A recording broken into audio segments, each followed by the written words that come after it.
தமிழ்நாட்டின் பண்டைய நகரங்கள்.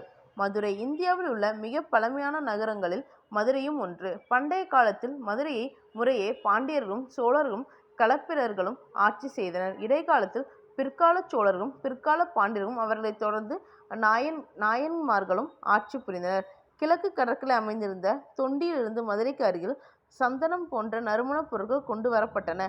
பண்டைய இஸ்ரேல் அரசர் சாலமன் முத்துக்களை உபரி எண்ணிடமிருந்து இறக்குமதி செய்தார். பாண்டியர் துறைமுகமான கொர்க்கைக்கு அருகில் உபரி உள்ளது. ரோமானிய நாணயங்கள் தயாராகும் தொழிற்சாலை மதுரையில் இருந்தது. பிற நாட்டு நாணயங்களும் மதுரையில் அச்சடிக்கப்பட்டன.